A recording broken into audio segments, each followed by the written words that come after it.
again, and I'm going to show you guys how you make the locks from start to finish. In the previous videos on how to install them, so you don't just follow along. I know you're gonna get it.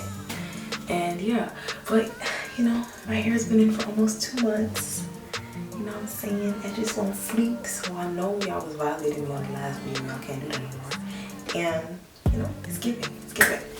And I'll have a video on how to retwist. It's already made. I just gotta upload it, so don't fight me. Yeah, let's go. Alright y'all, the hair that I use is from AliExpress. I ain't gonna cap. I had to wait to make this video to make sure I can get credit for posting this link, because I honestly wasn't about to give this company mad traffic and get nothing for it. You know what I'm saying, you know. If I'm gonna help y'all for free, I gotta get a bag too at this point. But yeah, so it was a lot more here than this. It was about double this in the pack. I got 5 packs for my look just because I wanted to be, you know, certain that it was gonna be enough. But it's Afro Kinky bulk hair. I got it in 12 inches. Honestly, y'all don't even have to get it this long if y'all don't want to. Honestly, I feel like for my look, I should have gotten 8 inches instead, because I would have been able to layer it better. But it's whatever.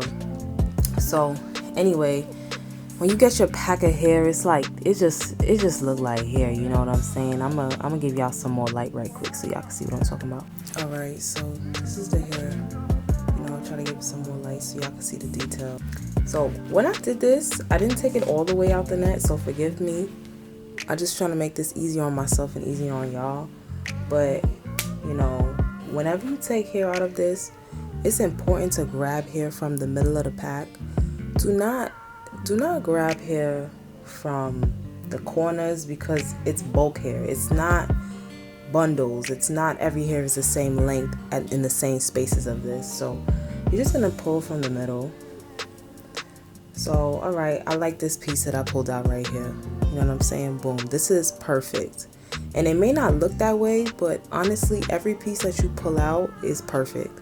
So I'm gonna put this hair to the side so I can do what I gotta do with it. So boom, so we have our hair right here.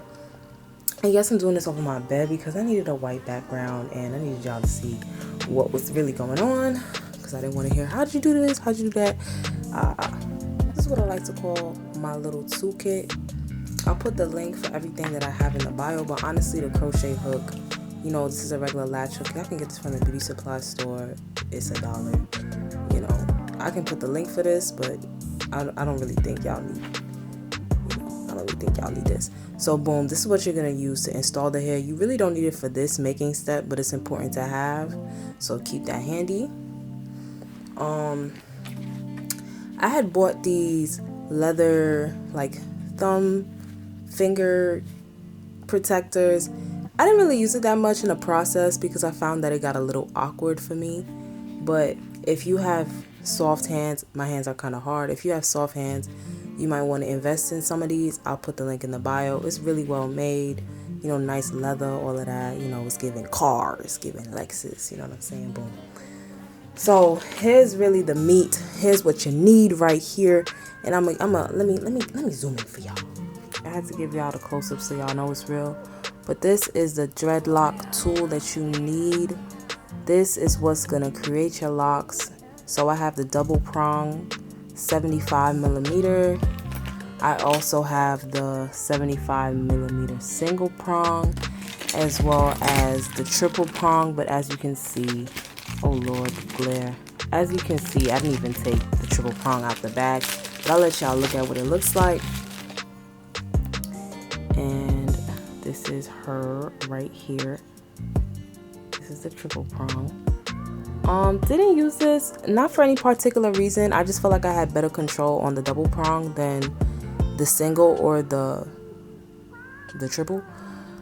I used the single prong just to make corrections, little small corrections, but the double, that was my baby right there. Boom, period. It came with these tools to attach if you have, you know, any beads of any sort, you know, any shells that you want to put on your locks. You can go ahead and use these. You can stitch things in.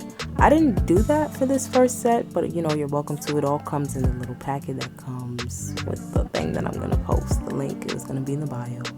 Alright, I hope it's close up. It's close enough for y'all.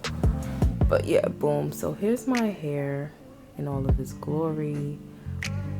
looks very much so like 4B for a hair. Nice mix for my 4C girls out here, my type 4 girls. This hair is perfect for us. All right, working and filming with this is gonna be a little weird for me because my camera's like right next to my left arm, so it's a little awkward. So I hope I do a good job, but I'm trying to make sure you guys see everything. But basically, when you're looking at your pieces, you want to make sure that you pretty much can't see through the whole thing. I see this little section right here, I can see through it, so I'm going to make sure that I take care of that piece. Alright, so like I said, you want to make sure it's even throughout, and this back piece is a little thick, so I'm just going to take this piece off and just put it to the side because I'm definitely going to use it for later when I'm trying to, form my lock. But you want to figure out how long you want to do it. So for the purposes of this video, I'm just going to make this a little shorter because, I don't want to be sitting here forever trying to show y'all how to do something because I'm going to make multiple. So, boom, we have the hair here. So it's important to start in the middle. So when you're starting the process, you're going to have, let me see if I can get you with this. You're going to have your prongs facing upward. The hook, you should be able to hook yourself with this. Hope you can see that properly. But you're going to prongs facing upward. So you're going to have your hair flat. All right. You're going to form your lock, get a nice little spherical shape, or not spherical. You know what I mean. So you're going to have your prongs upward and you're going to put it all the way through. And you're going to use your thumb at the top to hold the hair steady, kind of loosely, not tight. But hold the hair steady and keep, just keep pulling it through. So I'm just going to do this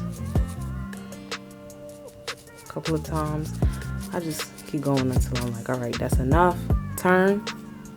And I try to get around 90 degrees from that point. Again, you're gonna feel it start to get stiff in that area, but this is exactly what we want to happen. This is perfect. So you're gonna turn it around 90 degrees again. So now this is the start of your lock. So this is the point where you decide, like, is this the size that you want? Is this the thickness that you're going for? For me, I went for locks that were all medium size. Towards the front of my head, they were more of this thickness. Out of all the locks that I created, the locks that were this size towards the front of my head were my favorite. So it's very important to leave, well, honestly, the most important part is figuring out what is going to be your tail end and which is going to be your top piece. You want to have enough hair at the top to put it in between your hair twist, that twist braid structure. It was in my first video, the first part of this video. If you didn't see that, go back and look. But you want to have enough hair to put through there so you can wrap down, but you also want to make sure this hair is secure. You don't want to have hair that's loose because it just will not work, and it's not gonna work for what we want.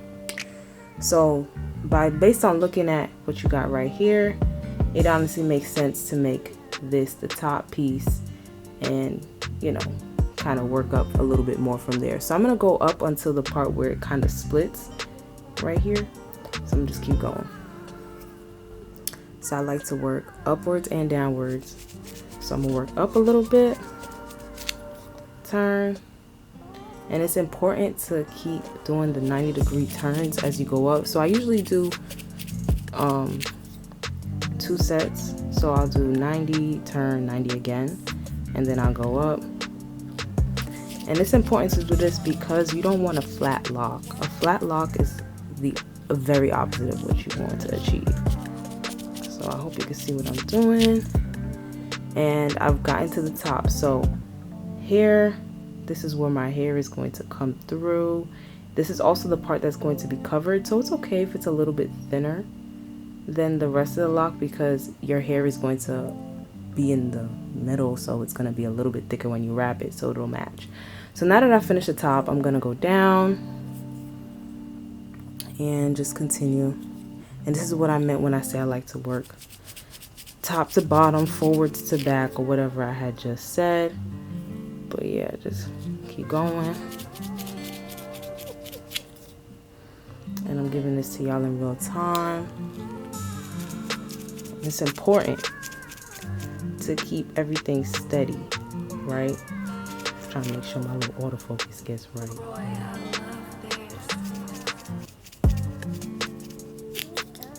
So, places that you see is a little bit thicker than others, you just go back, squeeze that, give it a couple rounds, and the shape will repair itself as you do it. So this is where we're at so far.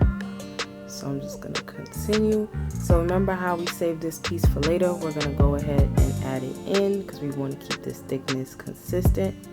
And we're just going to pinch it and continue.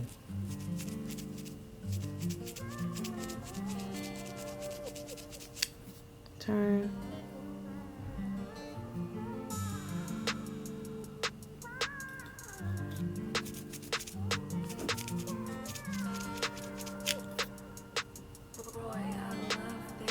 Turn.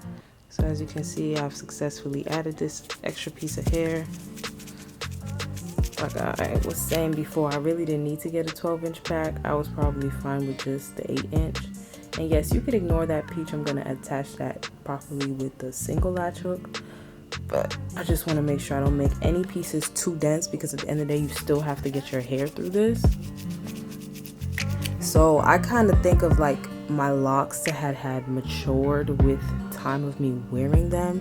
And I don't want to offend anybody when I say locks and my locks, because I know a lot of people get sensitive about dreadlocks and, you know, the origins and where it came from. And I don't want to be like no imposter or anything, you know what I'm saying? I love the style, I love dreads and locks, or however you want to say it. I don't find either way to be offensive. So this video, I don't mean to offend anybody by me making it. And if you feel that way, please go ahead and exit this video now. But yeah, so I'm gonna show you what I do with this middle portion. All right, so I'm gonna take my single prong hook right here. All right, and I'm just going to make sure these pieces do that and take away the fuzzies. So it's the same thing, you're gonna place it on top of each other. You're gonna take the hook, make sure the hook is facing upwards, and do the same thing. So with the single hook, you can definitely move a little faster, but it's important to make sure you keep the shape, because just because you move faster does not mean it's going to be done any better. And I found that I made more mistakes with the single hook, which is why I reserved it just for correcting any mistakes or making sure it adds on properly. So this is what my lock looks like. So you're probably looking at it like, oh, why does it look like this? Like, why is it so weird? I guess, why is the top out? Why is the bottom out? So for my natural hair girls, I know you like your twist outs. I like my twist outs and whatnot. So I keep the bottom piece because I tend to wet my locks, and I'll do curls at the end of them. I'll put up a video on how I style them, but I'll put curls at the end of them, and I like the pretty, like, you know, little curly look that it gives at the end. And at the top, of course, like I said, this is to, you know, install it. So in a lot of my locks, my hair is actually hanging out the bottom, but you can't see because it's masked by this end right here. But you have to make sure that your hair length doesn't go too far past the lock, because at the end of the day, you still want it to be a protective style. You don't want your hair to be out, because then at that point it's defeating the whole purpose of having a protective style. So, you know, if your hair is a little longer, you might want to make them a little longer. If your hair is shorter, you know, you good either way. You do whatever. You know what I'm saying, sis? You out here. As long as you got enough to grip and attach, you good. So this is what a completed lock looks like. So you really want to measure the lock length between the top and honestly even the bottom piece if you really want to. But don't measure the length of your lock to be starting from here, because that's incorrect. This is honestly fake, not even a part of it. So yeah, this is about, I want to say, a 7-8 inch lock. which is perfect. This is kind of all around what I've had in my hair, and I kept it pretty consistent.